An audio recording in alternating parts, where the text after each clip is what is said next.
Ahora voy a hablar del 2 de mayo de Algodonales. Es muy conocido a nivel nacional e internacional el 2 de mayo de Madrid, que fue 2 de mayo de 1808. Algodonales tuvo también su propio 2 de mayo, 2 años después. Lo que pasa es que Algodonales era una aldea en un lugar remoto y perdido de la sierra de Cádiz, y Madrid era la capital de España. Entonces, hubo una revuelta contra la dominación francesa en la serranía de Ronda, porque nosotros somos serranía de Ronda.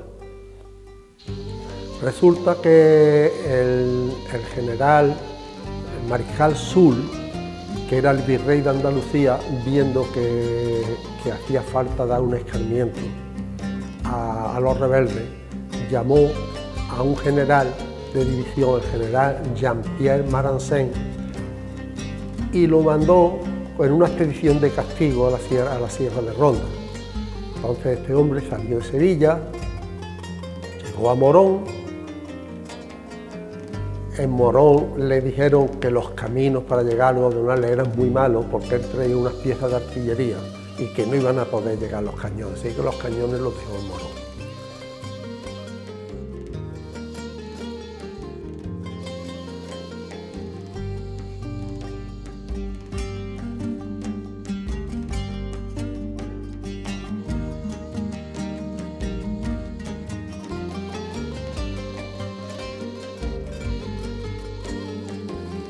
Pasaron por Montellano, que había sido destruido unos días antes, 10 o 12 días antes. El alcalde de Montellano y su familia, con algunos amigos suyos, habían ido a rescatarlo los habitantes de Algodonales y estaban aquí en el pueblo. Entonces, cuando llegaron,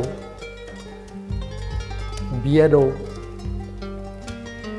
un pueblo aparentemente desierto. Por regla general, la gente cuando se acercaba a los franceses huían al campo, a los montes cercanos, para salvar sus vidas. Pero aquí la gente no huyó. Lo que hicieron fue atrincherarse en las casas que tenían mejores condiciones para la defensa, en esquinas de las calles, en sitios estratégicos, que pareciera que el pueblo estaba desierto, no vieron salir humo de ninguna chimenea ni nada. Pero bueno, un pueblecito, una aldea de Zahara que está desierta.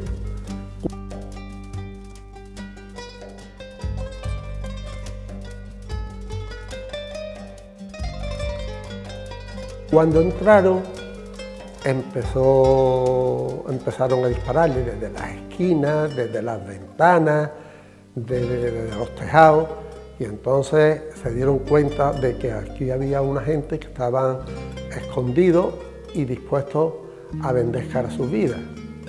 Así fue.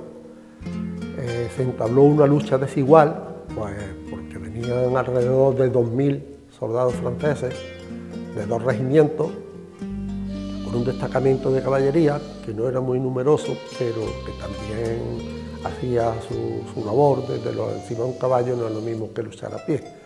Así que se entabló una lucha en la cual murieron 249 personas, niños de pecho, ancianos, personas invidentes, personas desvalidas, gente también de todas las edades, mujeres.